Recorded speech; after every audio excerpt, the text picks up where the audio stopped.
오늘 우리에게 허락된 말씀은 신약성경 요한복음 10장 16절부터 21절까지 말씀입니다.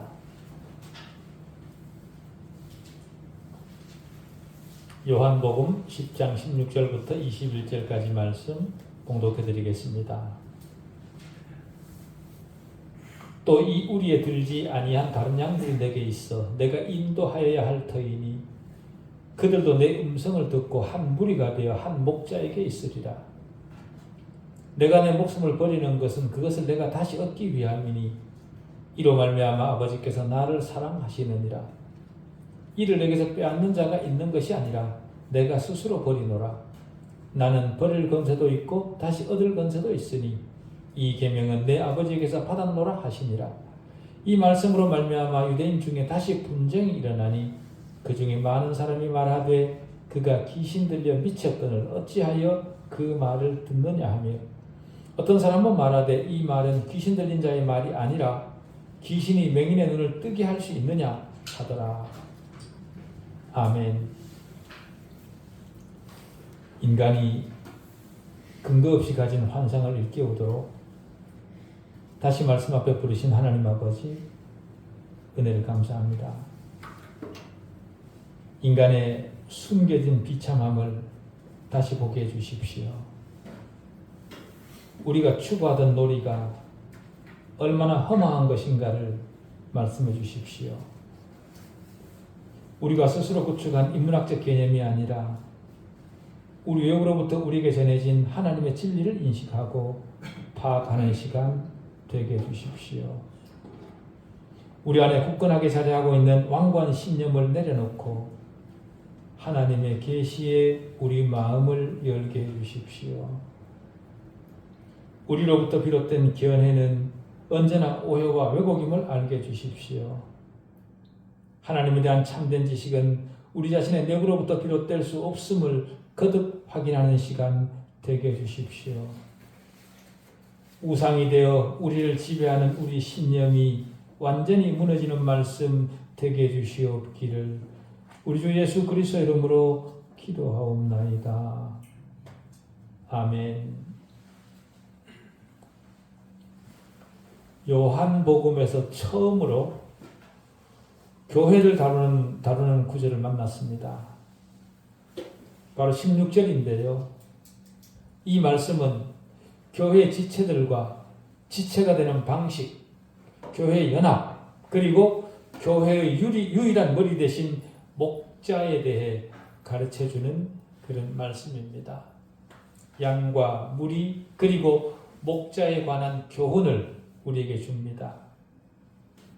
여기 무리라고 번역된 이 말이 흠정역, 다시 말해 KJV, 킹 제임스 버전에는 우리, 폴드로 번역되어 있지만 헬라어 원어에는 무리, 플락으로 번역되어 있습니다. 기록되어 있습니다. 그렇기 때문에 우리 개역 성경이 바르게 번역된 겁니다. 그런데도 KJV, 킹 제임스 버전 유일주의를 주장하는 정동석 같은 인간은 킹 제임스 버전만 완전한 성경이고 킹 제임스 버전을 통해서만 구원을 얻는다. 그렇게 주장하고 있습니다. 그런 주장이 요즘 굉장히 각광을 받고 있다고 그러죠. 그래서 그 교회에 굉장히 많은 수가 지금 몰리고 있다고 합니다. 그렇지만 그의 주장은 엉터리입니다. 이렇게 원문과 다른 번역을 하고 있으면서도 그것이 완전한 번역이라 그렇게 말해서는 안 되는 거죠. 지금 우리가 사용하고 있는 성경은 대부분 번역본이기 때문에 조금씩 오역이 있을 수밖에 없습니다. 그렇기 때문에 설교자들은 다른 번역본들을 세밀하게 대조하고 또 원문과 대조해서 그 뜻이 무엇인가를 명확히 밝혀가야 됩니다. 16절은 이 우리에 속하지 아니한 다른 양이 내게 있다. 그렇게 얘기를 합니다. 이 우리가 무엇이겠습니까? 이 우리는 유대교를 가리키는 겁니다. 다시 말해 유대교 안에만 주님의 백성들이 있는 것이 아니라 유대교 이외에도 주님의 준비하신 다른 양이 있다라고 말씀을 하시는 거죠. 다시 말해 택함받은 이방인들은 그 우리, 즉 유대교 바깥에도 있다는 겁니다. 그래서 에베소서 2장 11절 12절 이렇게 얘기를 합니다. 너희는 그때에 너희가 누굽니까? 유대교 밖에 있던 이방인들을 말하는 거죠. 너희는 그때에 육체로는 이방인이요 손으로 육체 행한 할례를 받은 무리라 칭하는 자들로부터 할례를 받지 않은 무리라 칭함을 받는 자들이라. 그때 너희는 그리스도 밖에 있었고 이스라엘 나라 밖의 사람이라. 약속의 언약들에 대하여는 외인이요 세상에서 소망이 없고 하나님이 없는 자이더니라고 얘기를 합니다. 그러나 그랬던 자들이 이제 주님의 품 안에 들어오게 된 겁니다. 주님은 이방인들조차도 한 무리가 되어 한 목자에게 있으리라 그렇게 말씀하시는 겁니다. 그 무리가 교회를 구성하는 거죠. 이 일은 완전히 나타나지는 않았지만 이미 성취되었습니다.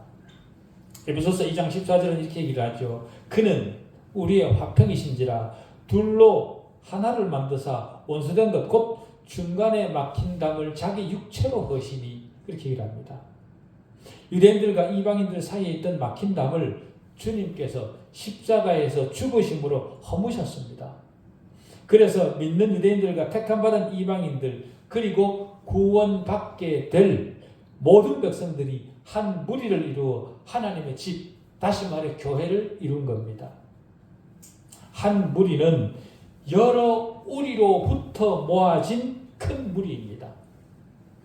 10장을 시작할 때 주님은 유대교를 상징하는 우리로부터 자기 백성을 끌어내시기 위해 오셨다 그렇게 말씀하셨습니다. 그렇게 끌어낸 대표적인 첫 번째 예가 바로 소경으로 난 사람이 그 대표적인 예이죠. 그리고 제자들은 물론이고 11장에 마리아와 마르다와 나사로가 나오는데 그들도 유대교에서 불러낸 주님의 양들입니다. 그리고 이제 주님은 다른 많은 양들을 불러내야 되는 다른 우리를 말씀을 하십니다. 골로새서 3장 1절 거기에 보면 다른 우리에 대해 노골적으로 얘기를 합니다. 뭐라고 얘기를 하냐면 헬라인이나 유대인이나 할레파나 무할레파나 야만인이나 수구디아인이나 종이나 자유인이 차별이 있을 수 없나니 오직 그리스도는 만유시요 만유 안에 계시니라 이렇게 얘기를 합니다. 지구상에 존재하는 모든 우리마다 아버지께서 그리스도에게 주신 그리스도의 사람들이 있다는 거죠. 주님은 바로 그들을 위해 죽으셨고 그들을 불러 구원하셨습니다. 이런 사람들이 한 무리를 이루어 주님의 몸된 교회를 이루게 되고 주님은 그 교회의 참된 목자가 되십니다. 주님의 몸된 교회는 각 지역에 흩어져 있지만 한 교회입니다. 주님이 이 양들에 대해 하신 말씀이 얼마나 놀랍습니까? 첫째로 주님은 자기에게 그 양들이 있다고 말씀하십니다. 다른 양들이 내게 있어 그렇게 얘기를 하죠. 다시 말하면 그 사람들은 이미 주님의 양들이라는 겁니다. 지금은 유대교 안에 있지 않고 다른 데 있지만 그들은 이미 주님의 양들이라는 거죠. 주님의 양임에도 불구하고 자신의 소속을 모르고 살았던 그런 사람들입니다. 만약 그들이 아직 주님의 양이 아니라면 내게 다른 양들이 있을 것이라 그렇게 말씀하셨거나 내가 다른 양들을 얻을 것이라 그렇게 말씀하셨을 겁니다. 그러나 주님은 그들이 이미 주님의 양들이고 그 양들이 주님에게 있다, 자기에게 있다 그렇게 완료형으로 말씀하셨습니다. 유대인들 외에 다른 양이 있다는 생각은 그 누구도 하지 못했던 생각이죠. 유대인 외에 로마나 헬라 사람들이 복음을 받아들이게 될 것이라고는 제자들도 생각하지 못했습니다. 그러나 주님은 유대 외에 다른 곳에 흩어져 있는 자신의 양무리를 생각하셨습니다. 그래서 유대 외의 다른 지역에도 주님의 양들이 있다 그렇게 말씀하셨습니다. 사람 중에 아무리 큰 생각을 한다고 하더라도 주님의 마음을 다 이해하지는 못합니다. 사도행전 18장에 사도 바울이 고린도에서 전도하고 있었을 때 그때 이야기가 나옵니다. 고린도에 오기 전에 아덴에서 좋은 성과를 내지 못했기 때문에 바울은 굉장히 마음이 좀 가라앉아 있었습니다. 더구나 고린도에서도 유대인들의 반대에 부딪혀서 용기를 잃고 위축되어 있었습니다. 그랬던 바울에게 주님이 밤중에 환상으로 나타나셔서 이렇게 말씀을 하십니다. 사도행전 18장 9절 10절입니다. 밤에 주께서 환상 가운데 바울에게 말씀하시되 두려워하지 말며 침묵하지 말고 말하라. 내가 너와 함께 있으며 어떤 사람도 너를 대적하여 해롭게 할 자가 없을 것이니 이는 이 성중에 내 백성이 많음이라 하시니라. 바울이 고린도에 갔을 때 바울의 눈에는 주님의 사람들이 보이지 않았습니다. 자기가 이제 개척을 해서 전도를 해야 되는 그런 상황인 겁니다. 그런데 주님은 바울에게 그렇게 얘기를 하는 겁니다. 이 성중에 내 백성이 많다. 주님의 백성이 거기에 많다는 말을 듣고 바울이 얼마나 큰 위로와 용기를 얻었겠습니까? 그 속에 그 안에 주님의 백성들이 많을 것이라고 어떻게 바울이 생각을 할 수 있었겠습니까? 그 일을 기회로 큰 목자 대신 주님께 속한 양을 찾기 위해 바울이 얼마나 담대하게 행동을 했겠습니까? 잃었던 양들을 찾아오는 데 필요한 속전이 주님의 죽으심으로 이미 지불되었습니다. 이미 계산을 했기 때문에 담대하지 못할 이유가 없는 거죠. 그 사람에 대한 값을 치렀습니다. 그 사람을 찾아오는데 이미 값을 치렀기 때문에 주저할 이유가 없는 겁니다. 그렇기 때문에 우리 역시도 사도 바울처럼 담대해야 됩니다. 우리 주변에도 주님께서 이미 속전을 지불한 사람들이 대단히 많이 있습니다. 그렇기 때문에 우리가 일하고 살아가는 모든 현장에 주님이 핏값을 지불한 주님의 백성들이 있다는 사실을 기억하고 그들을 불러내는 일에 우리 역시도 담대해야 됩니다. 주님이 지불한 핏값을 믿는다면 그들에게 그리스도에게로 돌아오라고 그들을 부르는 일에 우리가 담대해야죠. 어떤 사람이 자신의 의지로 자기 죄에서 스스로 돌이킬 것이라 그렇게 기대하지 마십시오. 양은 그렇게 현명하지 않습니다. 양은 목자의 음성을 들어야 움직입니다. 그렇기 때문에 또 한 사람의 저와 여러분이 또 한 사람의 목자로서 아직은 자신의 소속을 모르고 있는 주님이 자신의 구주라는 사실을 모르고 있는 그런 양들을 우리가 불러내야 됩니다. 그러니 주눅들지 마시고 그저 담대하게 말씀하십시오. 말하십시오. 말하면 주님께서 그들의 마음을 움직여 불러내십니다. 하나님의 택한 속에 있는 사람이라면 여러분들의 말을 듣고 그들은 움직일 겁니다. 그래서 주님이 뭐라고 얘기를 하십니까? 내가 인도하여야 하겠다. 그렇게 말씀하십니다. 내가 인도하여야 할 터이니. 주님의 양들을 불러내시기 위해 가장 먼저 해야만 했던 일은 모세가 광야에서 뱀을 든 것 같이 주님이 십자가에 들려 죽으셔야 했습니다. 주님이 죽으심으로 그 속전을 지불하신 겁니다. 그리고 공생애를 사셔야 했고 공생애 기간 동안 주님의 백성 개개인을 불러내셔야 했습니다. 삭개오야 속히 내려오라. 내가 오늘 네 집에 유하여야 하겠다. 그렇게 하시면서 삭개오를 부르셨고 유대인들뿐만 아니라 다른 양들도 수없이 불러내셨습니다. 세상에 두루 퍼져 있는 하나님의 백성들을 불러내시기에 3년 공생애가 짧으셨죠. 저와 여러분도 세상에 퍼져 있던 주님의 양들이었습니다. 그러다가 주님의 음성을 듣고 주님의 백성 된 자리에 서게 된 거죠. 하여야 하리라는 말씀은요, 반드시 하고야 만다는 겁니다.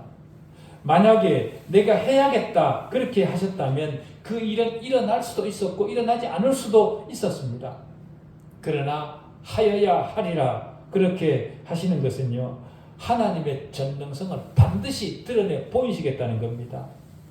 모든 어려움을 물리치고 심지어 산들을 파쇄해 버리시고 죽은 자를 일으키시고 지옥도 물리쳐 가면서까지 그들을 주님에게로 불러내시는 일을 하시겠다는 겁니다. 우리는 주님의 그런 의지의 은혜를 통해 하나님 가족의 구성원이 되었습니다. 주님의 그런 은혜를 받은 우리입니다.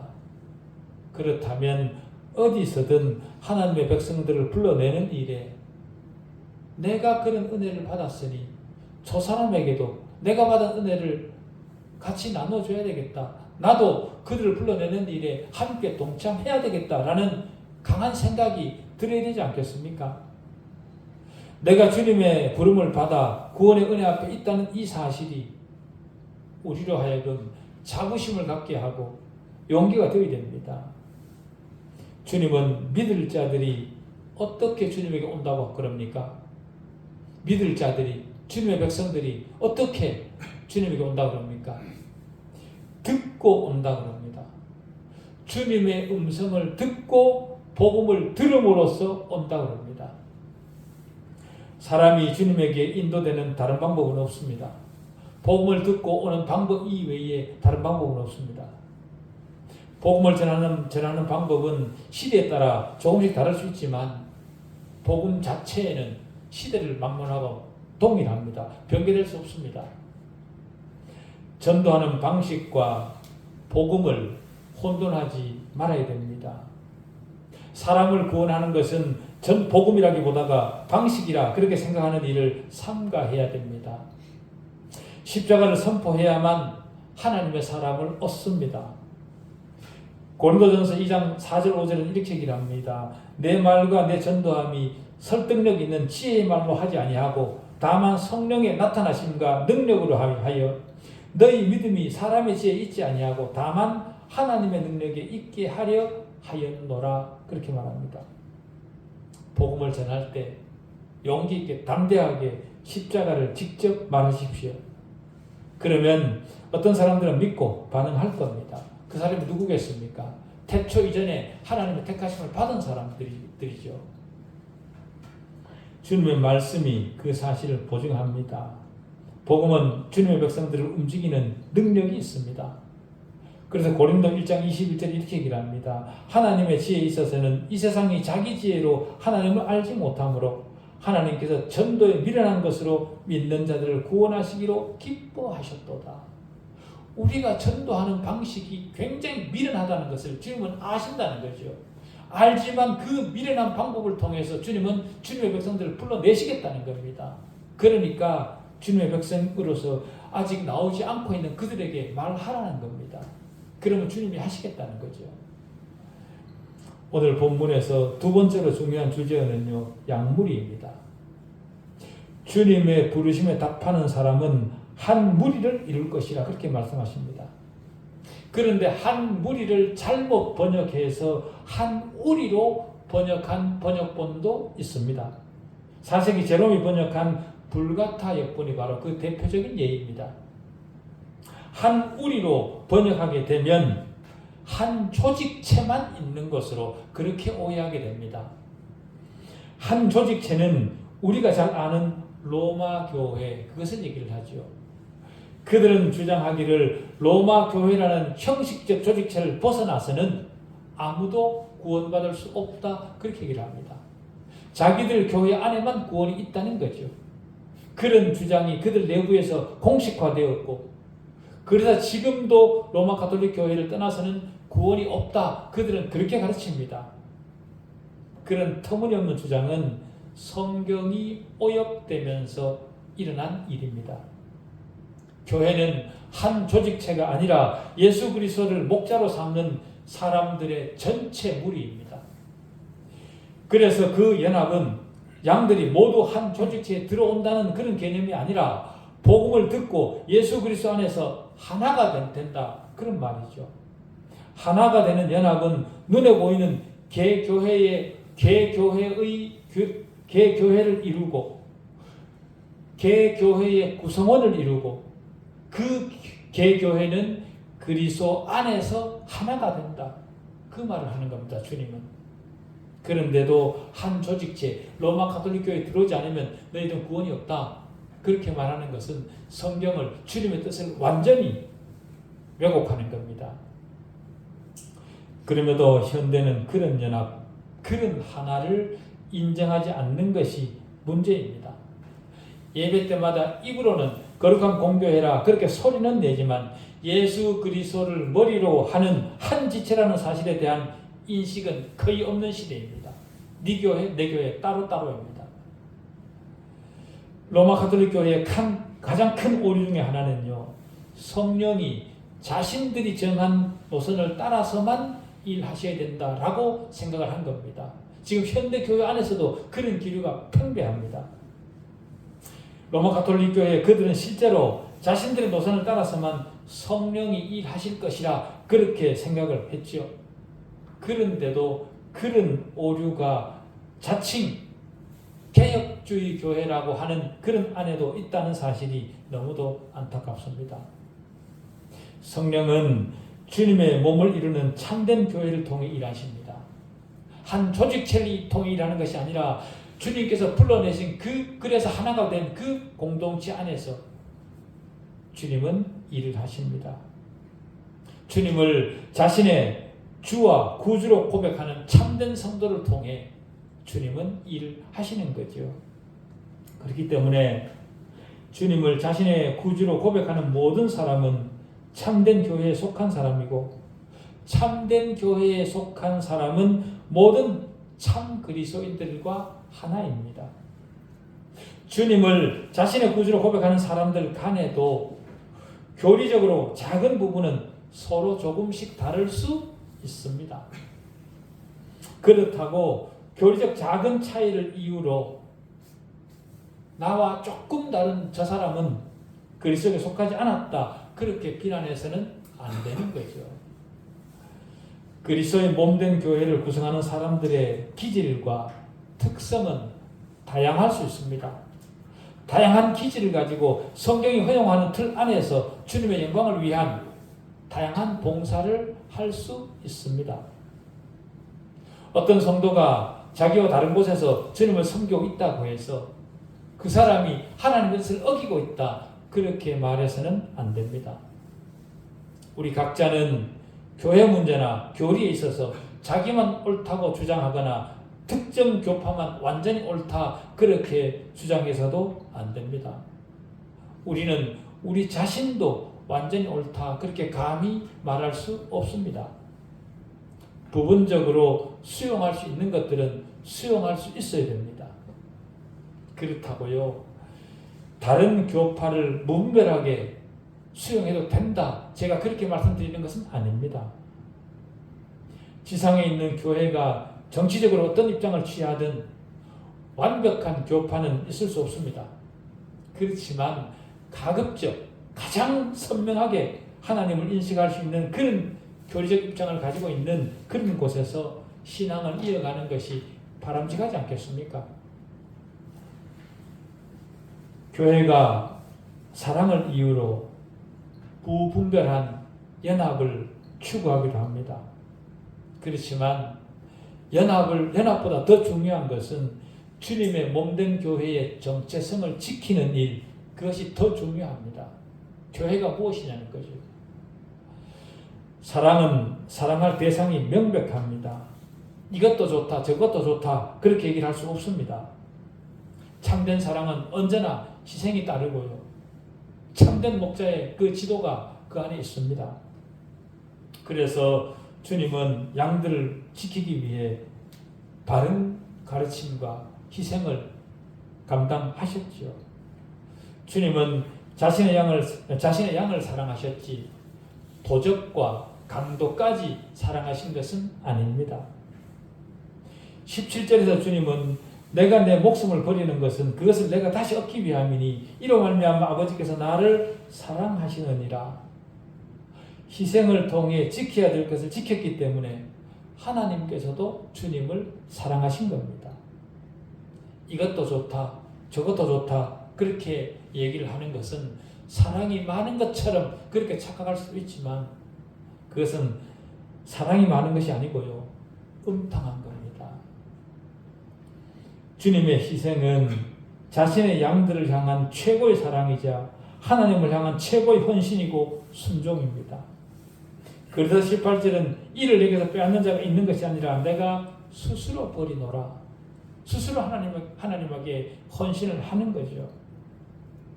주님의 희생은 자발적 순종이었습니다. 그럼에도 불구하고 세상은 예수가 유대인을 이길 힘이 없고, 그래서 그 원수들 손에서 모진 모욕을 당하고 잔인한 대우를 받으면서 결국은 십자가에 달려 죽을 수밖에 없었다. 그렇게 세상은 얘기를 합니다. 유대인의 박해를 피할 수 없었기 때문에 힘없이 주님이 당하신 것이라 그렇게 세상은 주장을 합니다. 그것은 주님에 대한 최고의 모독입니다. 세상의 주장은 전혀 사실이 아니죠. 주님은 이미 그 모든 일을 친히 계획하셨고 그 계획하신 일을 차질 없이 진행하셨던 겁니다. 주님이 유다의 배신을 처음부터 몰랐을까요? 처음부터 아셨습니다. 아시면서도 12제자 속에 포함시켰던 거죠. 동산에 붙잡혀 가야바에게 신문을 당하시고 군병들로부터 모욕을 받고 빌라도 앞에서 재판받고 부당한 선고를 통해 십자가에 못 박히셨지만 그 모든 과정을 이미 주님께서 다 작정하셨고 다 아셨고 그 모든 것을 자발적으로 견디셨습니다. 주님의 동의가 없었다면 그 어떤 것도 그 누구도 주님의 머리털 하나도 해칠 수 없었습니다. 이 사실에 대한 상징이 창세기 22장 13절에 있습니다. 아브라함이 아들 이삭을 드리기 위해 모리아산으로 갔을 때 이삭의 대리물로 제단에 놓여졌던 수장은 뿔이 수풀에 걸렸습니다. 뿔이 상징하는 것이 뭡니까? 힘과 능력입니다. 주님은 그만큼 힘과 능력이 있었다는 거죠. 이 사실은 주님께서 연약하셨기 때문에 죽은 것이 아니라 힘이 넘치는 능력 안에서 자신의 생명을 버리신 것이라, 자발적으로 버리신 것이라는 사실을 상징적으로 말해주는 겁니다. 주님이 십자가를 받아들이신 것은 십자가에 박히셨을 때 못에 박혀서 십자가를 받아들인 것이 아니고요. 하나님과 택하신 자신의 백성들을 위한 사랑의 힘 때문에 주님은 그 십자가를 받아들이신 겁니다. 주님의 탁월하심은 십자가에서 완전히 나타나셨습니다. 세상이 주님의 죽음을 잘못 이해하고 있는 이유는 하나님의 영감에 의해 기록된 성경을 바르게 이해하지 못했기 때문에 그들이 오해를 하고 있는 거죠. 오해를 한 그것이 마치 사실인 것처럼 기독교를 조롱합니다마는 슬피 울며 이를 갈 날이 그렇게 멀리 남아있지 않습니다. 주님의 생명은 사람이 빼앗아간 것이 아니라 인류의 속죄를 위해 주님이 스스로 목숨을 버리신 겁니다. 주님을 잡으러 동산에 갔던 유다와 군대와 대제사장들과 바리새인들, 그들은 모두 주님 앞에 엎드려져 있다. 그렇게 요한복음 18장 6절이 증언합니다. 그들이 주님을 십자가에 달았습니다. 그렇다면 그들 앞에 주님이 오히려 무릎 꿇고 있어야 되지 않겠습니까? 그런데 반대로 그들이 주님 앞에 무릎 꿇고 있다고 합니다. 왜 그렇습니까? 주님이 물리력을 사용해서 그들로부터 벗어나기를 원하셨다면 아마도 아주 쉽게 벗어났을 겁니다. 주님이 빌라도 앞에서 하시는 말씀을 들어보십시오. 위에서 주시지 아니하였더라면 나를 해할 권한이 없었으리라. 그렇게 말씀하십니다. 십자가 위에 주님을 보십시오. 주님은 당시 당하던 고통을 능히 이기실 수 있었습니다. 그랬기 때문에 행악자들을 위해 기도해 줄 수 있었고요. 또 죽어가는 강도를 구원하셨고 과부가 된 자신의 모친을 위해 집을 마련해 주시기까지 하셨습니다. 어디에서요? 십자가 위에서 그렇게 하셨습니다. 주님이 승리를 거두시면서 영원히 떠나가신 광경을 한번 생각해 보십시오. 요한복음 19장 30절에 이렇게 얘기를 합니다. 주님께서 신포도주를 받으신 후에 이르시되 다 이루었다 하시고 자기가 당한 것이라면 이런 말씀 하시겠습니까?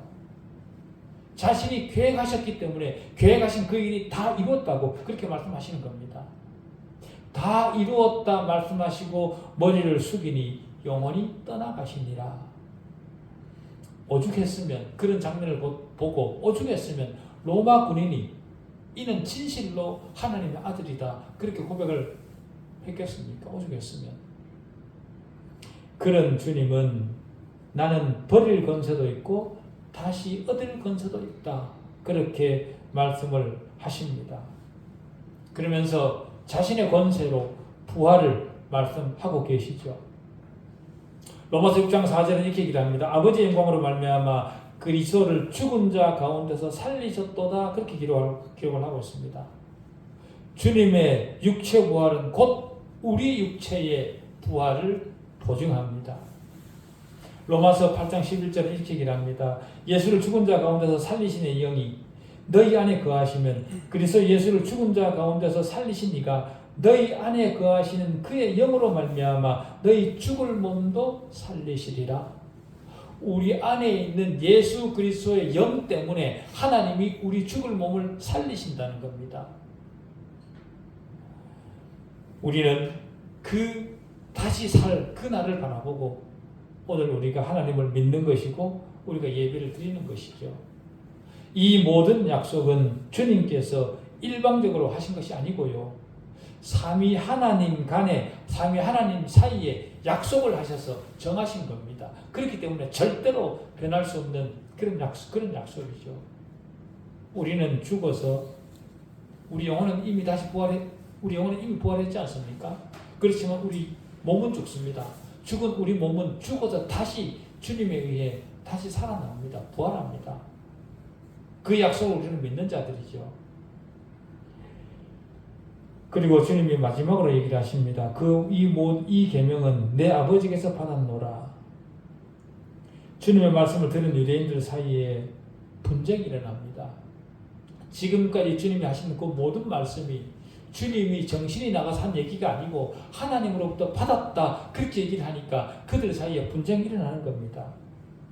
이 말씀으로 말미암아 유대인 중에 다시 분쟁이 일어나니 이렇게 얘기합니다. 이 분쟁은 사실 이사야서 8장 14절에서 이미 예언된 거죠. 그가 성소가 되시리라. 누가요? 예수 그리스도가 성소가 되시리라. 그러나 이스라엘의 두 집에는 걸림돌과 걸려 넘어지는 반석이 되실 것이며 예루살렘 주민에게는 함정과 올무가 되시리라. 그렇게 얘기합니다. 누가요? 예수가. 세상을 구원하러 오셨는데 구원받지 못한 저들에게는 주님이 싸움거리가 되는 거죠. 주님 자신도 마태복음 10장 34절에서 이렇게 얘기했습니다. 내가 세상에 화평을 주러 온 줄로 생각하지 말라. 화평이 아니요 검을 주러 왔노라. 그렇게 말씀하셨습니다. 하나님은 인간을 억압해 굴복해 하게 만들지 않으시고 자신의 아들을 멸시와 버림당하게 하신 방법으로 승리하셨습니다. 그 승리가 주님의 승리만이 아니고 저와 여러분의 승리이기도 합니다. 그 승리를 믿고 힘들지만 끊임없이 주님을 향해 나아갈 줄 아는 그런 우리 모두이기를 바랍니다. 기도하시겠습니다.